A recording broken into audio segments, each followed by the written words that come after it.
Oke, halo teman-teman. Kita lanjutin ya untuk yang problem 8. Kalian bisa buka PDF kalian yang bagian job costing, terus cari problem 8. Nama perusahaannya RL Ins. Oke. Oke ya, langsung kita mulai ya teman-teman. Kita baca soalnya. RL Ins adalah perusahaan yang memproduksi berbagai jenis perangkat keras komputer. Pada awal tahun 2020, RL Ins mendapat permintaan dari Trisakti School of Management untuk merakit 30 buah komputer. Nah, jadi ini dia produknya itu 30 komputer ya produknya. Terus nanti dia itu bikinnya ada 30 produk. Oke.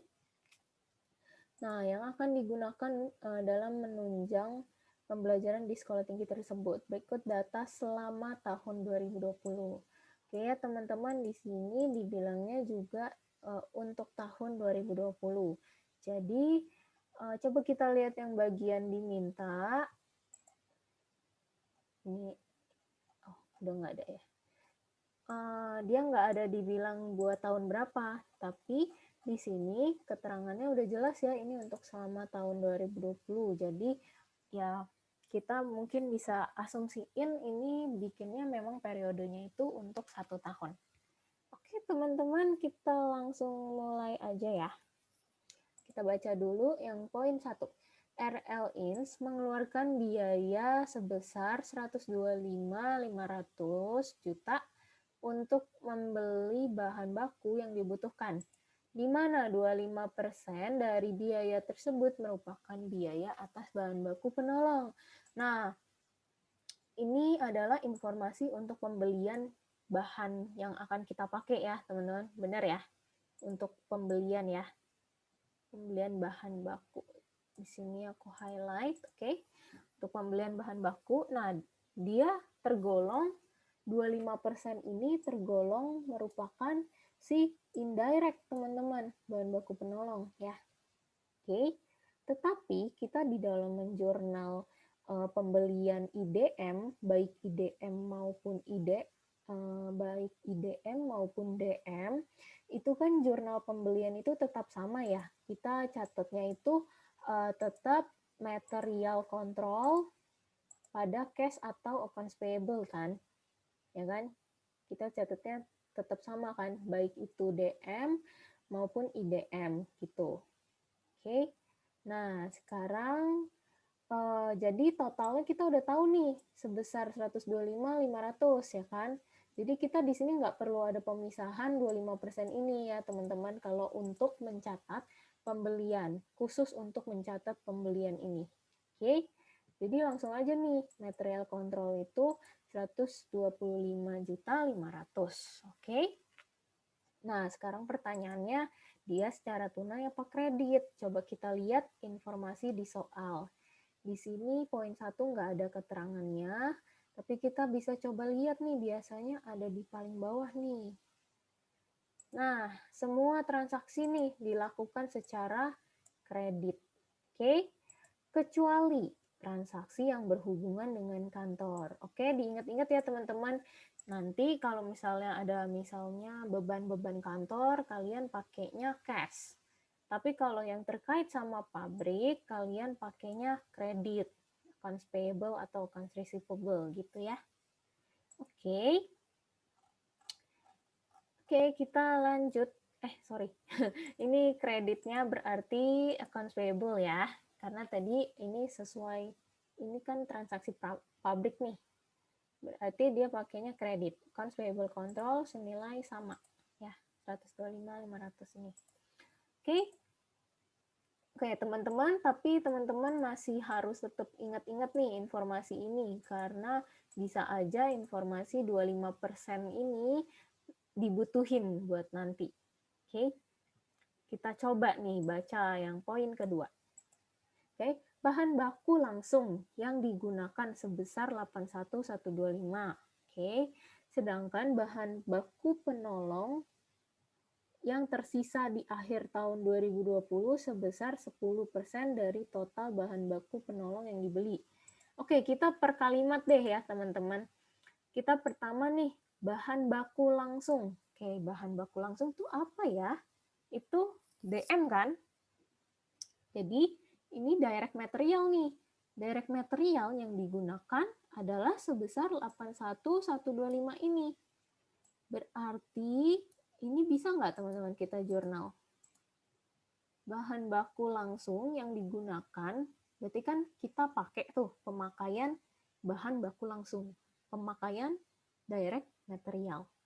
Oke, jadi seperti biasa nih, yang nomor 2 kita catatnya pemakaian DM IDM. Tapi di sini yang udah jelas kan, yang dikasih tahu itu pemakaian DM kan, udah ada nilainya kan. Berarti langsung aja kita masukin nih, pakai work in process control nih, senilai 81125 ini. Oke, teman-teman? Oke ya, karena dia bahan baku langsung. Oke, nah kalimat kedua nih, sedangkan bahan baku penolong yang tersisa di akhir tahun 2020. Oke, ini maksudnya apa nih? Yang tersisa di akhir tahun 2020. Berarti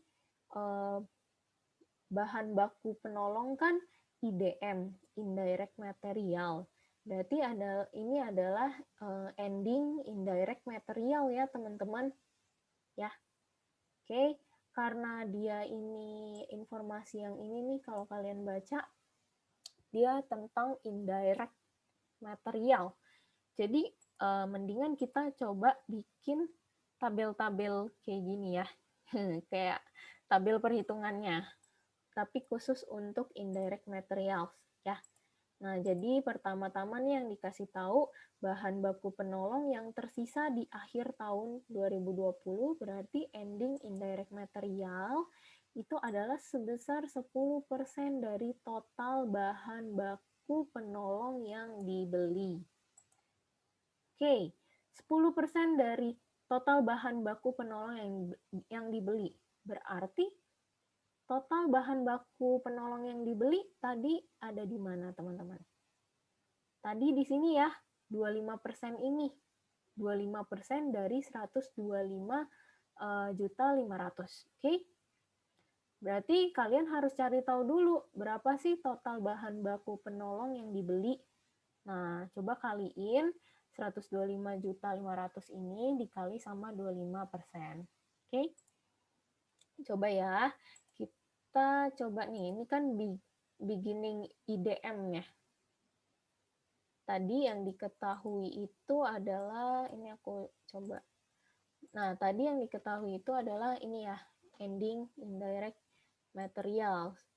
Nah, caranya adalah karena kita belinya itu kan 25% dari 125.500.000 ini. Berarti aku langsung tulis aja ya di sini, di perhitungan ini. Teman-teman sudah paham kan ya tentang perhitungan indirect material. Jadi ini sama aja kayak direct material, cara hitung direct material use. Ya, ini sama aja, cuma ini konteksnya indirect, teman-teman. Tapi caranya tetap sama, teman-teman, kayak ngitung direct material use gitu.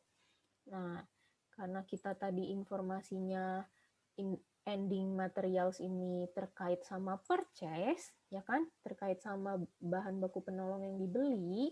Maka dari itu aku langsung taruh di sini ya, teman-teman. Nih, jadi IDM yang kita beli itu kan tadi senilai 25% dikali dengan 125.500 kan? Benar kan, teman-teman? Yang di poin 1. Oke. Nah, kalau gitu, maka dari itu, ending nih di sini diketahui 10% dari total bahan baku penolong yang dibeli. Berarti 10% dari ini kan, teman-teman? Benar? Oke.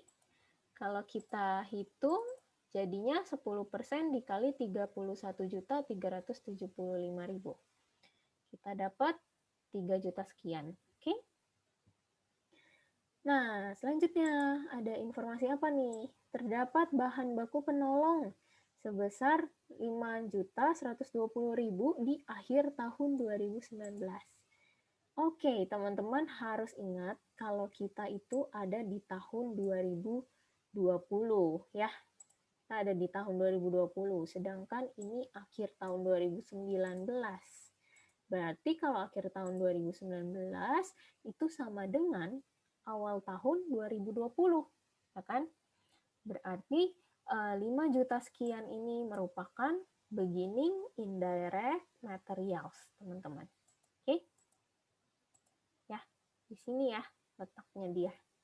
Oke, terus kita hitung nih indirect materials yang sebenarnya kita pakai itu ada berapa?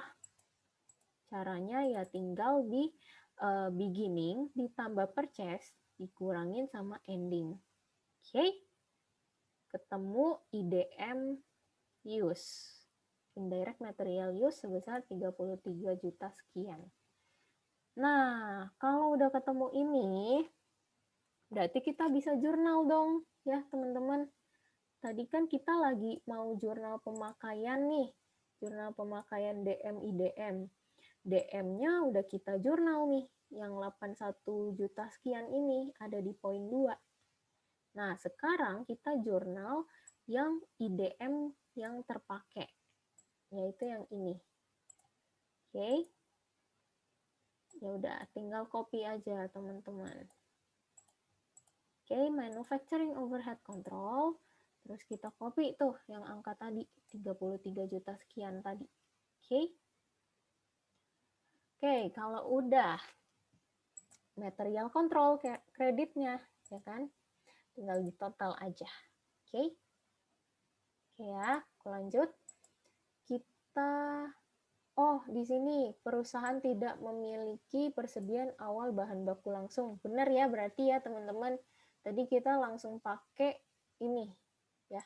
Kita langsung pakai 81 juta sekian ini untuk DM-nya. Terus dibilang perusahaan itu nggak punya bahan baku langsung yang beginning ya. Oke, kita lanjut ke poin 3. Poin 3 nih tentang apa sih? Tentang, udah kelihatan ya ini, RL Ins memperkerjakan 10 orang teknisi pabrik. Oke, jadi kalau teknisi pabrik itu apa teman-teman? Direct labor, ya kan? Berarti kita di sini yang ketiga untuk pembayaran DL. Nah, terus itu gajinya masing-masing 3,1 juta per bulan. Lalu yang ini, oke, coba kalian baca. 2 satpam pabrik, terus gajinya 2,1 per bulan per orang. 1 supervisor pabrik. Oke. Supervisor juga pabrik. Terus teknisi pabrik. Oke, berarti ini kan dia nggak berhubungan langsung sama produknya. Dia bukan yang bikin produknya, tapi dia yang bantu untuk memantau gitu kan, atau menjaga gitu kan. Nah, makanya dia masuknya di indirect labor, teman-teman. Jadi, kita gabung aja ya untuk yang nomor 3 ini, jurnalnya itu untuk pembayaran si DL sama IDL. Oke? DL masuk ke mana? WIP kontrol. Seberapa besar? Maksudnya harganya berapa? Gajinya berapa? Gajinya berapa? Oke, kita hitung dari 10 orang teknisi dikali dengan 3,1 juta per bulan. Karena ini masih per bulan, ya teman-teman, sedangkan kita itu di tahun 2020 full. Ya, jadi karena kita mau jadiin setahun, maka dari itu kita kaliin sama 12. Oke? Oke ya, paham ya? Untuk yang DL. Sekarang kita masuk ke yang pembayaran IDL. Kita pakai Manufacturing Overhead Control, ya teman-teman. Nah, Manufacturing Overhead Control, kita mau bayar si IDL, berarti perhitungannya adalah, nih, kita satu-satu ya dari Satpam. Satpam itu ada 2 orang. Berarti 2 dikali sama gajinya, 2,1 juta. Ya. Tapi 2,1 juta ini baru per bulan. Berarti kita kaliin lagi sama 12 ya, teman-teman. Seperti yang udah ditulis nih di Excel, 2 dikali 2,1 dikali 12 bulan. Oke. Lalu kita pindah ke supervisor pabrik. Supervisor pabrik dengan gaji 1,5 kali gaji teknisi pabrik. Oke. Teknisi pabrik tadi yang mana, teman-teman? Teknisi kan yang ini ya, yang 3,1 juta ya per bulan. Berarti gajinya supervisor dibilangnya di sini 1,5 kalinya gaji teknisi pabrik yang 3,1 juta ini. Oke, jadi kita bisa hitung nih langsung. Ini adalah, teman-teman bisa lihat Excel-nya. Yang ini satu orang, ya, satu supervisor pabrik. Terus kalian kali dengan 1,5 dikali 3.100.000. Nah, 1,5 dikali 3.100.000 ini karena gaji supervisor pabrik ini adalah 1,5-nya kali teknisi pabrik, ya, yang ini 3,1. Lalu karena dia itu berdasarkan si gaji teknisi pabrik juga, ini kan baru per bulan. Nah, maka dari itu kalian kaliin lagi sama 12. Gitu, teman-teman. Lalu kedua gaji ini kalian total, terus akan menjadi gaji IDL. Terus kalian bebanin ke manufacturing overhead control. Paham ya teman-teman? Kalian bisa lihat di sini untuk caranya. Oke, berarti kreditnya apa? Karena tadi itu dimintanya secara kredit untuk biaya pabrik, berarti ini kan terkait pabrik. Nah, kalian boleh tulis totalnya, terus wages payable control. Oke, lanjut. Manufacturing overhead dialokasikan sebesar 145 juta untuk tahun 2020. Udah jelas ya, yang ini untuk pengalokasian MOH-nya. Terus cara ngejurnalnya juga seperti biasa. Ini mungkin nggak aku jelasin panjang lebar lagi karena sudah jelas ya teman-teman yang ini. Yang ini. Oke? Sudah jelas ya? 145 juta. Oke, kita next ke poin 5. Nah, gedung pabrik dan gedung kantor sama-sama disusutkan dengan metode garis lurus dan dibeli pada tahun 2015.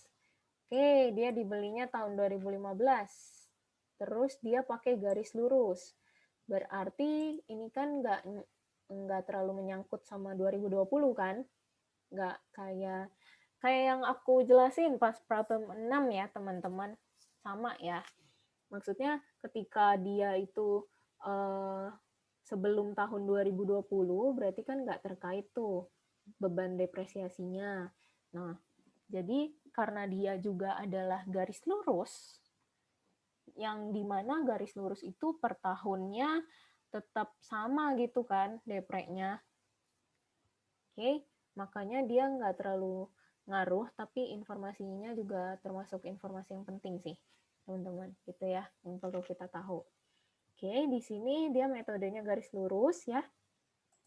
Gedung pabrik nih pertama nih untuk gedung pabrik dia dibeli dengan harga 225, sedangkan gedung kantor dia dibeli dengan harga 150 juta. Kedua gedung punya umur manfaatnya 20 tahun, sama-sama 20 tahun.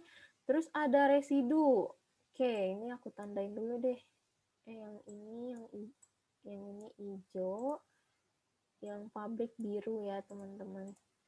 Nah, terus ini residunya, dia untuk residu pabrik sama yang ini adalah residu kantor. Oke. Nah, maka dari itu kita hitungnya gimana nih teman-teman kalau garis lurus. Nah, ini kita catatnya jurnalnya itu khususin untuk ke depresiasi dulu ya. Nggak apa-apa ya teman-teman, jadi biar lebih teratur aja sesuai sama poin di sini gitu. Jadi nggak bingung kemana-mana gitu ya. Oke, pertama-tama kita jurnal apa nih? Kalau misalnya untuk gedung pabrik, kita jurnalnya adalah Manufacturing Overhead Control. Harusnya kalau misalnya kalian sering-sering latihan nih kayak gini, pasti nanti lama-lama udah lancar kok teman-teman. Kalau pabrik pokoknya MOH, kalau misalnya beban kantor pokoknya kayak akuntansi dasar gitu, expense biasa gitu. Oke, nah kita coba untuk depresiasi yang pabrik dulu ya, yang MOH ini.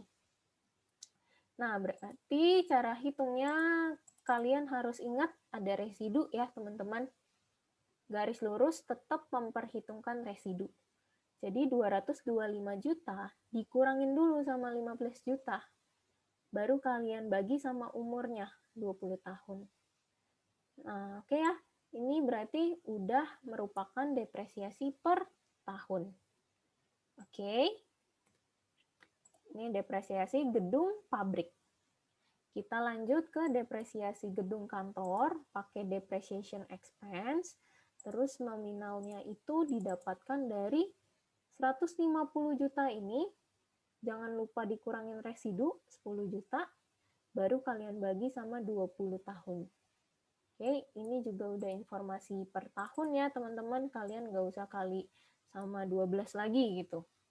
Karena useful life itu ya per tahun, umur manfaat itu ya per tahun gitu kan.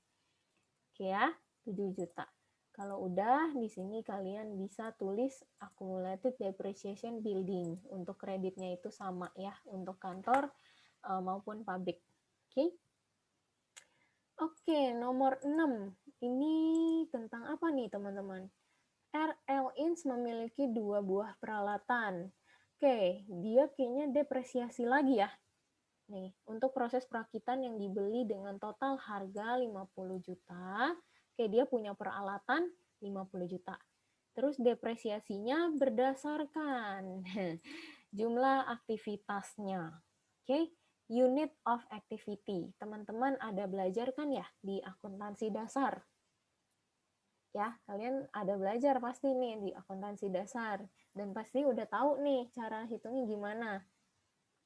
Tapi di sini nanti akan aku jelasin lagi supaya lebih jelas. Gitu. Nah, ini cost-nya nih ceritanya teman-teman ya. Ini 50 juta adalah cost-nya, terus dia pakai metodenya adalah unit of activity, di mana masing-masing peralatan diestimasi dapat digunakan selama 25.000 jam. Terus jumlah penggunaan kedua peralatan tersebut pada tahun 2020 adalah 2,500 jam. Oke. Oke, dia punya 2 buah ya, teman-teman. Dia punya dua buah peralatan di sini sekali lagi ya. Dia tuh punya 2, tapi langsung di dalam bentuk total harga seperti ini. Nah, terus di sini juga udah jelas penggunaan kedua peralatan tersebut, unit of activity-nya adalah 2.500 jam. Jadi teman-teman nggak usah pusing, jangan kaliin 2 lagi ya, karena ini udah secara total gitu. Dan ini juga udah jelas nih penggunaannya itu jumlahnya untuk dua peralatan sekaligus. Jadi kita langsung aja anggap ini sebagai 2 peralatan, gitu ya teman-teman. Oke, coba kita bisa jurnal nih. Jurnalnya apa dulu nih teman-teman? Jurnalnya adalah karena dia untuk merakit komputer itu kan, dia butuh peralatan untuk merakit produknya dia, yaitu komputer. Maka dari itu dia terkait sama pabrik teman-teman. Jadi masuknya itu ke manufacturing overhead control. Oke. Lalu kalian kreditnya itu kayak biasa. Accumulated depreciation equipment. Oke, sekarang aku akan jelasin cara hitungnya untuk unit of activity. Nah, di sini aku kasih tahu rumusnya dulu deh. unit of activity biasa aku singkatnya UOA gitu. Oke. Nah, di sini kalian harus pakai cost ya. Cara hitungnya cost dikurangin residu kalau ada. Oke, jadi kalau si unit of activity ini dia tetap memperhitungkan residu ya teman-teman. Jadi kalau ada residu tetap diperhitungkan. Kalau yang metode yang enggak memperhitungkan residu itu adalah double declining ya. Kalian tahu ya, saldo menurun itu enggak pakai residu, diabaikan gitu ya.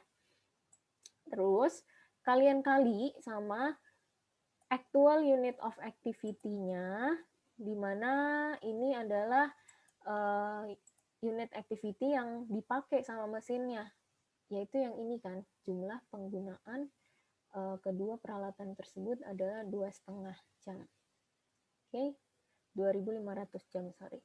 Terus kalian bagi sama totalnya, total yang secara keseluruhan gitu. Total unit of activity estimated useful life. Oke.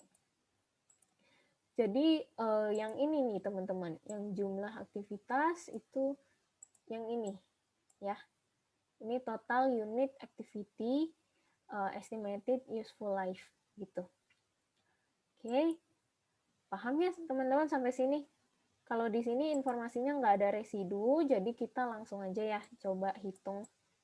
Aku langsung di sini ya teman-teman. Sorry, gini aja deh biar kelihatan. Nih ya teman-teman, aku langsung jelasin di sini. Nah, jadi cost-nya itu adalah 50 juta nih teman-teman, yang ini ya, 50 juta. Nah, kalian bagi, boleh bagi dulu, boleh kali dulu, terserah, sama aja. Bagi sama 50.000 dikali dengan 2.500. Tunggu sebentar teman-teman. Kayaknya ini ada yang keliru deh.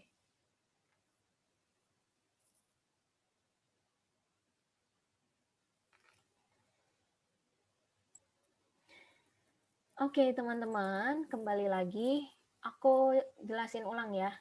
Di sini mungkin kalian bingung ya teman-teman. Harusnya kan 25.000 Ci, yang itu dibagi sama 25.000. Soalnya jumlah unit of activity-nya 25.000 jam.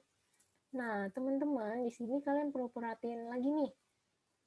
Ini adalah jumlah activity yang masing-masing peralatan. Masing-masing, artinya kan ini untuk satu peralatan. Benar kan, teman-teman? Jadi ini adalah jumlah aktivitas untuk satu peralatan nih, teman-teman. Karena dia kata-katanya itu di mana masing-masing peralatan diestimasi dapat digunakan selama 25.000 jam. Oke, kalau yang ini udah dalam bentuk kedua peralatannya ya, yang ini 2.500 jam ini udah di dalam bentuk jumlah kedua peralatannya. Tapi kalau yang ini cuma satu peralatannya, perhatiin ya. Oke, jadi kenapa dia dibagi 50.000? Karena ini baru 25.000 jam itu baru satu peralatan. Berarti 25.000 jam dikalikan dengan 2 itu adalah 50.000, di mana 50.000 ini yang akan kita hitungkan untuk keseluruhan dua peralatan kan teman-teman. Nah, jadi makanya di sini dibagi sama 50.000. Maaf ya, tadi aku pas jelasin di rumus ada yang keliru ya, teman-teman. Jadi di sini aku juga terkecoh, ternyata kata-katanya itu adalah masing-masing. Nah, kata-kata masing-masing ini sangat penting ya. Ya, perlu dikasih penekanan. Karena dia kata-katanya itu masing-masing peralatan. Berarti yang ini adalah untuk satu peralatan. Oke.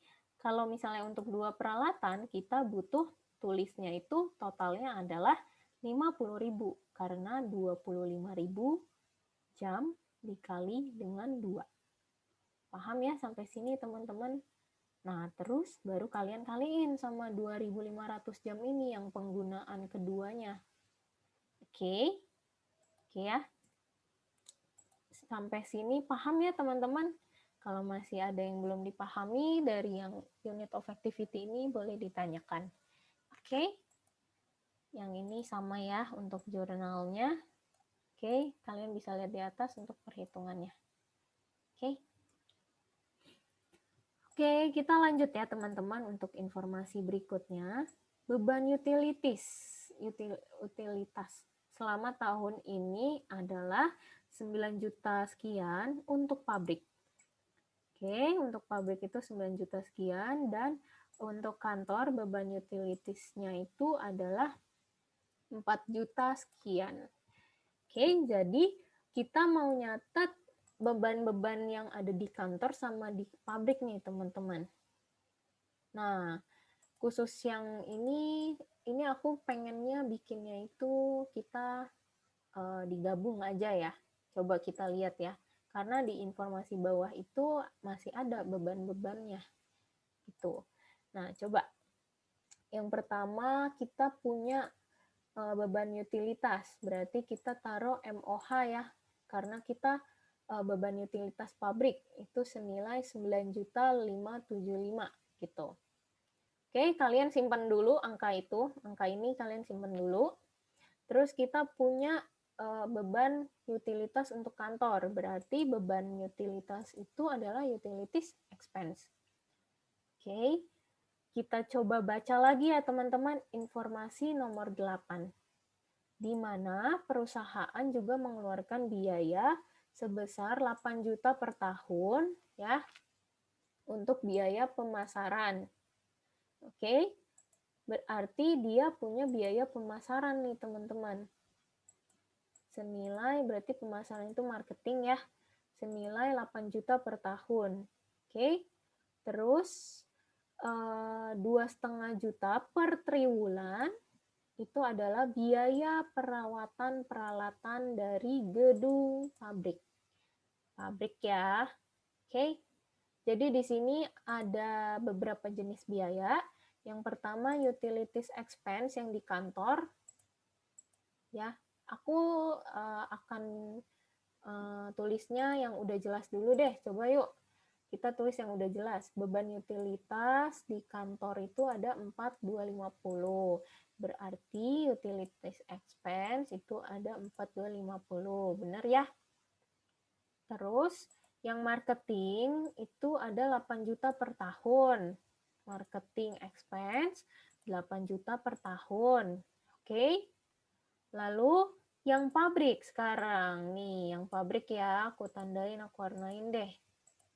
Yang pabrik di sini 9 juta sekian sama 2,5 juta per triliun. Triliun. sorry. Per triwulan kok jadi triliun. Aduh, mabok nih teman-teman. Aduh. Oke. Sorry ya. Aduh, jadi lucu. Oke, ini manufacturing overhead control ya masuknya ya. Masuknya ke MOH ya, teman-teman. Di mana yang ini biaya maintenance di pabrik, yang ini adalah beban utilitas di pabrik. Kita gabungin di MOH control. Oke.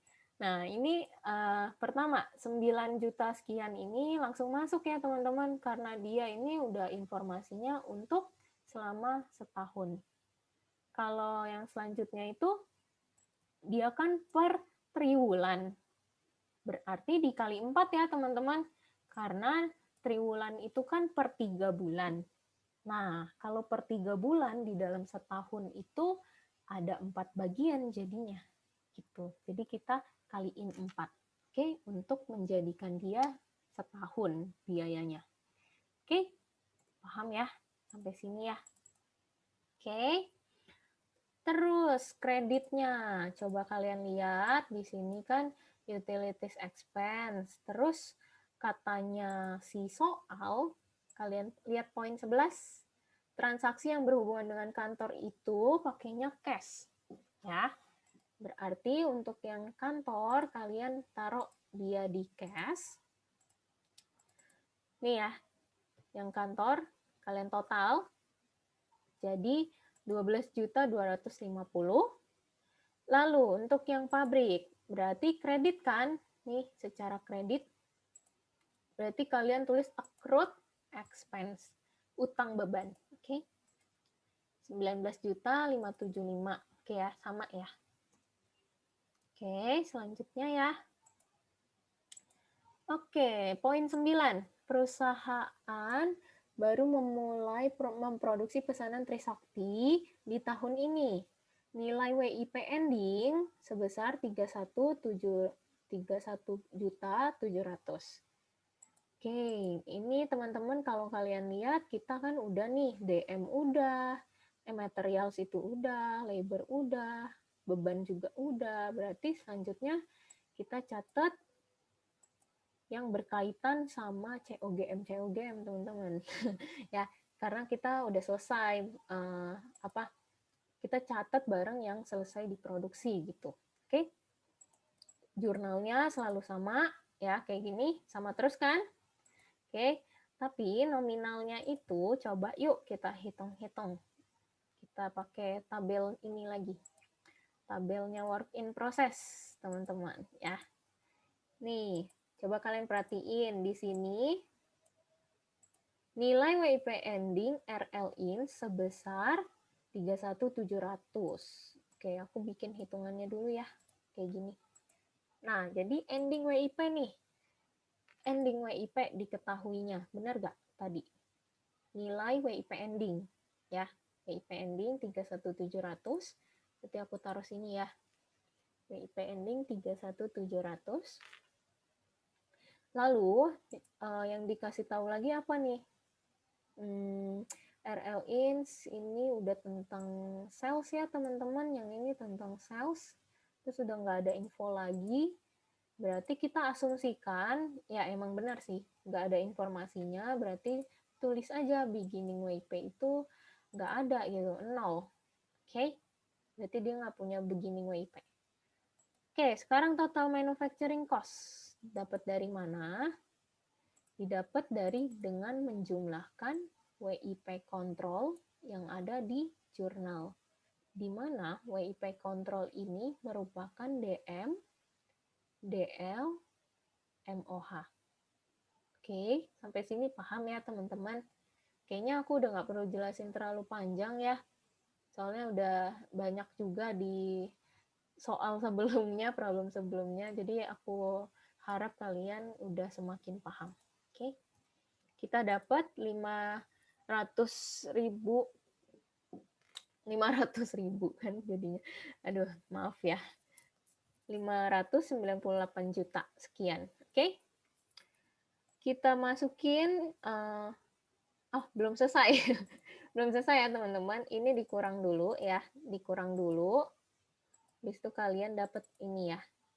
Jadi beginning WIP ditambah total manufacturing cost, kalian kurang ending WIP, itu ketemu cost of good manufacture, dan yang mau kita catat adalah COGM.